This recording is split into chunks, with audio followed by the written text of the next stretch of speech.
Bonjour à tous, bonjour à toutes. Je suis très heureux de vous retrouver et je vous souhaite par l'occasion une très lumineuse année 2025. Et bon, je ne veux pas m'étendre là-dessus, je suis pas trop pour ces choses-là. Euh, Quoique je suis prêt à fêter toutes les fêtes de la Terre, hein, je pense que on serait plus heureux si au lieu de se battre les uns les autres, on fêtait toutes les fêtes qui existent, et même les fêtes religieuses, tous ensemble, ça serait génial. Enfin voilà, je vous la souhaite magnifique cette année, mais cette fête, oui. Mais bon, cela dit, ça va être chaud patate quand même. Donc bon, je vous l'ai déjà dit, on va avoir un espèce de mélange de trucs bien dégueulasses et de trucs merveilleux. Et l'idéal étant de rester en équilibre, connecté à la lumière, voilà, à la vie avec un grand V, pas à la mort, mais à la vie, à l'amour et à toutes les belles choses qui puissent exister. Il y en a beaucoup, beaucoup plus que des choses moches. Enfin voilà. J'interviens parce que je viens de voir la vidéo il me semble que c'est Alexandra, une, euh, une astrologue, une psycho-astrologue magnifique, qui fait du bon travail. Donc je suis quelques astrologues et je peux pas m'empêcher d'adapter toujours les anges au- à l'empreinte que les planètes laissent dans le ciel, posent dans le ciel, et puis voilà.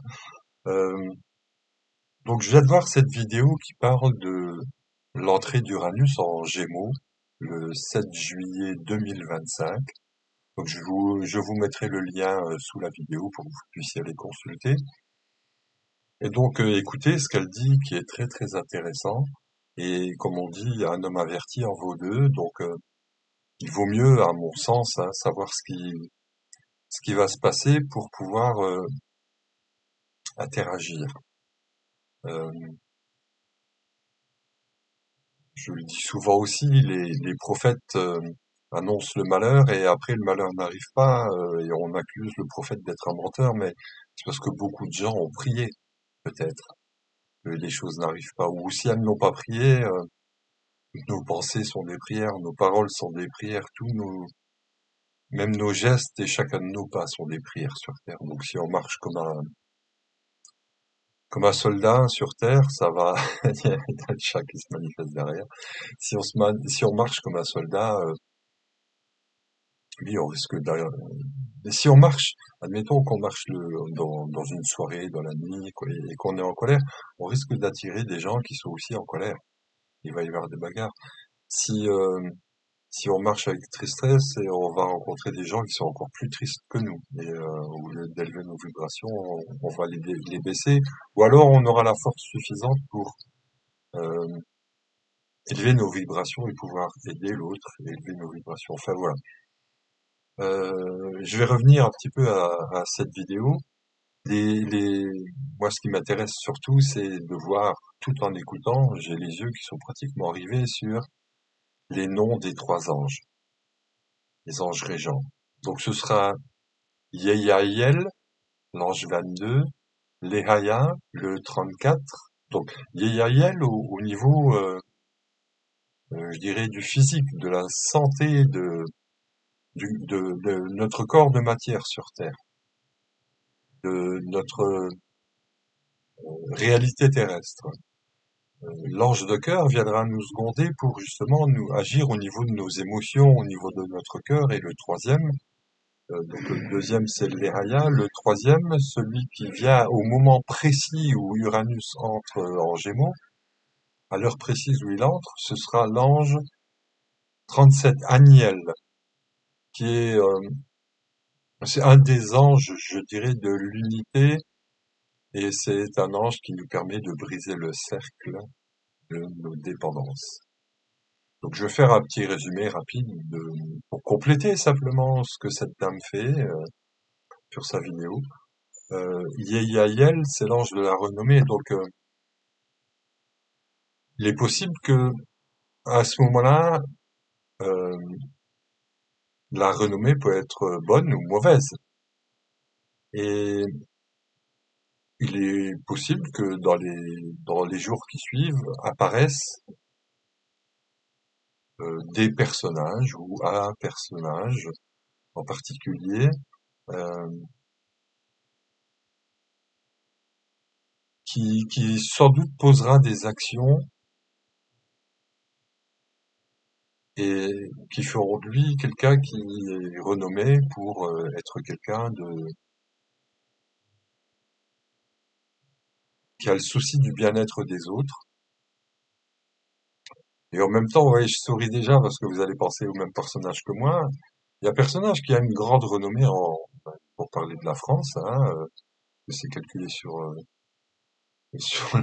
sur le zodiaque français, je pense, hein. Euh, un personnage qui a une renommée mais qui est dégueulasse. Donc on, on va s'attendre. Alors ça me fait toujours bizarre de dire ces mots-là. À quoi on s'attend? S-A-T-A-N. À quoi on s'attend? Parce que hier il y avait, etc., etc. Donc on utilise cette formule comme ça. Donc à quoi s'attendre? Ben, je pense qu'on aura face à nos yeux l'œil droit quelque chose de positif et l'œil gauche quelque chose de négatif. Et ces choses-là, en fait, sans doute vont permettre à ceux qui sont aveugles de voir à ce moment-là, de plus en plus. Euh, donc c'est un ange, quand on s'adresse à lui, il y a Yel, je vérifie, hein, parce qu'il y a Yel, il y a Zel, il y a Zalel, et il y a Yel, il y a non, il y a Yel, enfin, je vérifie, hein, il y a Yel. Donc il y a Yel, euh, c'est l'ange qui nous protège du danger du naufrage, du danger qui nous guette lorsque nous détachons des lois de l'Éternel. Donc il y aura sans doute ce jour-là ou dans les heures qui précèdent ou qui suivent, possibilité de bateaux qui naufragent, qui chavirent.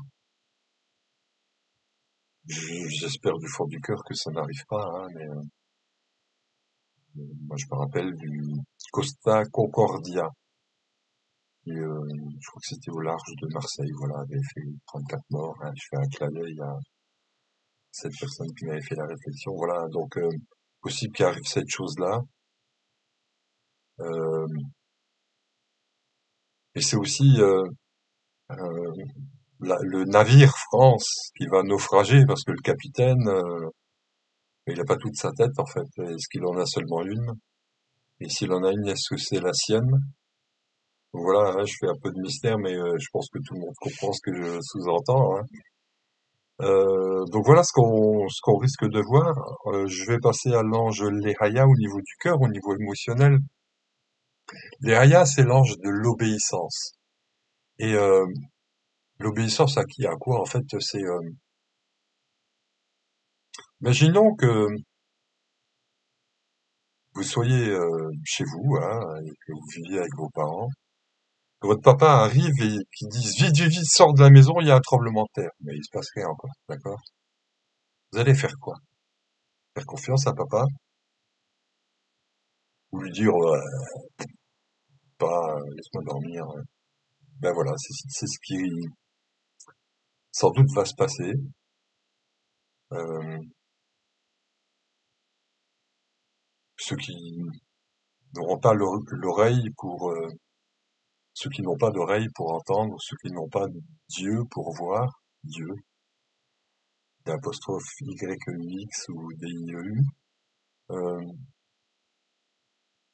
risquent de rester endormis et de, vous savez, comme au fond de la cale du bateau, dormaient profondément et la faille est venue et ils ne l'ont pas vu, ces choses-là. Euh,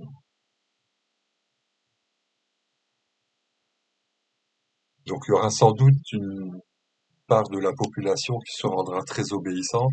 Bon, après tous les rituels qui ont été faits, ce sera un petit peu malheureusement normal que des gens obéissent.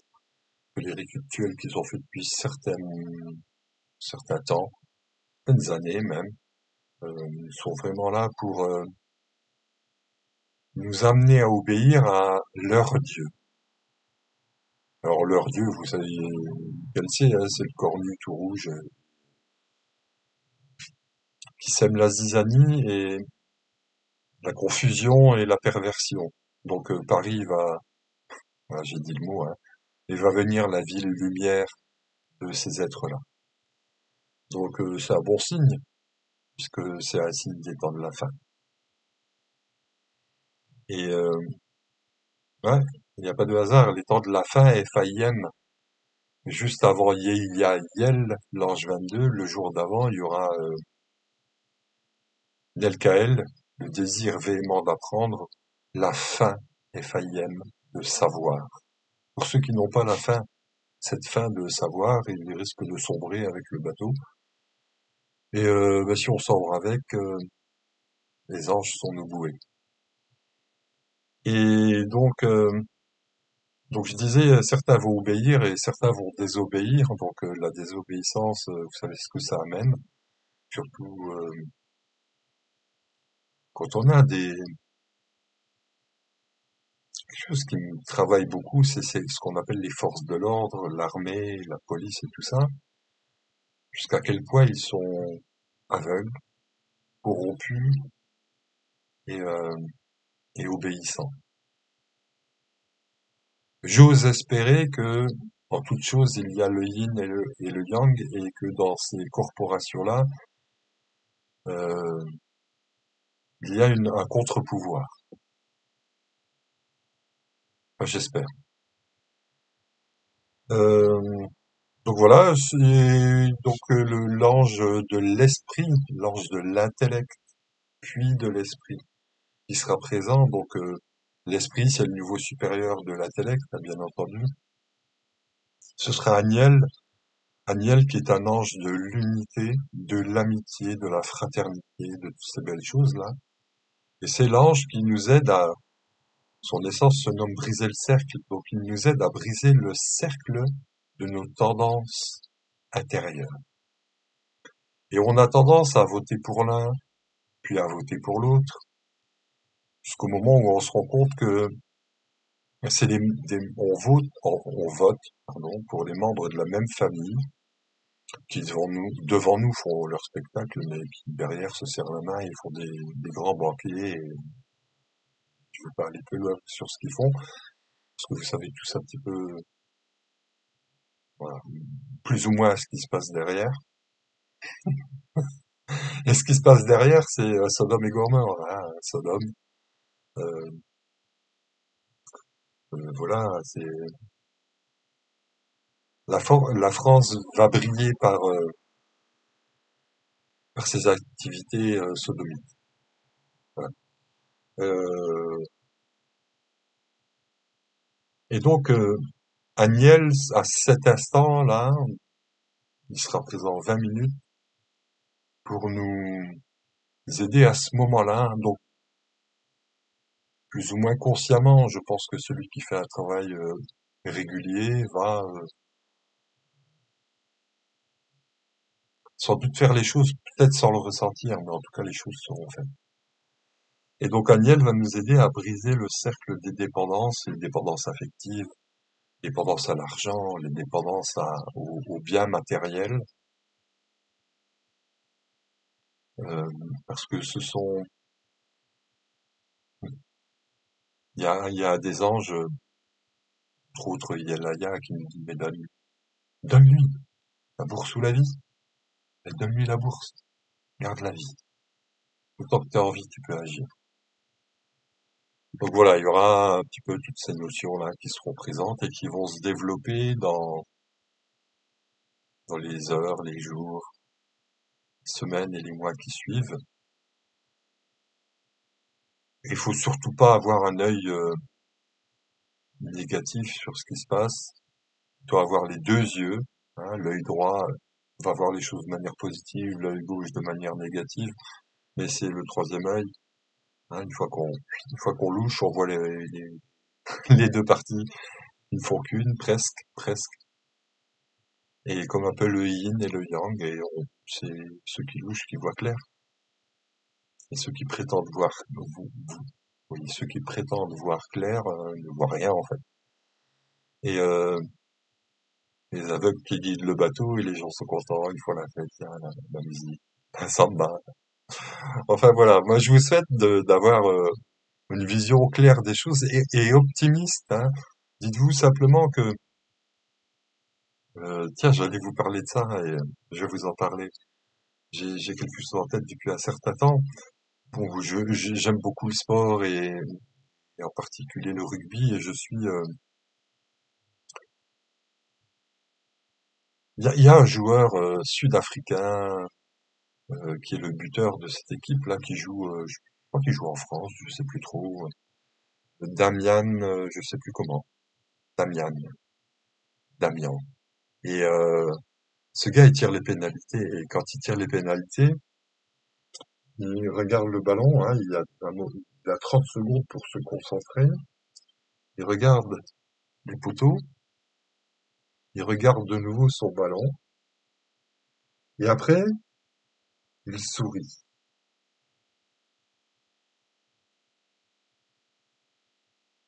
Et après, il tape son ballon. Et il marque beaucoup, beaucoup, beaucoup de buts. Et en fait, ce qui m'a intrigué dans son comportement, c'est son sourire. Et je me disais, oui, il vient d'un pays où il y a beaucoup de, moi, je vais dire chamanisme, hein.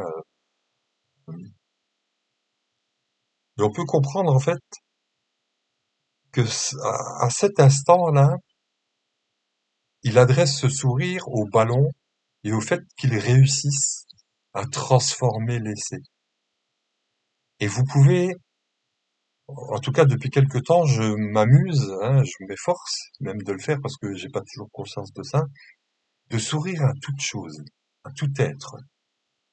C'est-à-dire lorsque je prends mon ordinateur ou mon téléphone, je souris en le prenant. Ce sourire il s'adresse à la machine. Quand je prends un livre, c'est pareil. Quand je croise quelqu'un, c'est pareil. J'essaye tout le temps d'adresser un sourire. Et de ce que j'ai compris, de ce que Mayel nous enseigne, 64 Mayel, la vivification, redonner la vie aux êtres et aux choses. Et comment? Par le regard, par la parole, par le sourire, par une caresse, par un geste, une pensée, une parole, un regard, un sourire. Toutes ces choses-là permettent de remettre la vie là où il n'y en avait plus. Donc je vous invite, afin de bien passer cette année 2025, à sourire à la vie. Essayez de vous rappeler en permanence de sourire au stylo, au... quand vous montez le chauffage, quand vous mettez une bûche dans la cheminée, quand vous sortez de chez vous, quand vous regardez la maison en face, le ciel, votre voisin, votre voisine, les étrangers, les êtres rangés dans la rue. Vous savez pas qui, on sait pas qui on croise. Parfois il y a des anges sans doute. Euh, les enfants, voilà. Enfin voilà, essayez de sourire à toute chose. Vous savez, voilà, tout le monde me connaît, moi je me cache de rien, je fume, mais quand je prends ma cigarette, je souris. Quand je prends mon briquet, je souris. Quand je prends mon cendrier, je souris. Je souris pour tout. Donc souriez à la vie, souriez même à vos ennemis, parce que ça n'existe pas en fait. Voilà. Je renouvelle mes vœux pour 2025. Je souhaite à tous amour, gloire et beauté, et surtout rester dans les feux de l'amour. Allez, à plus tard. Bye.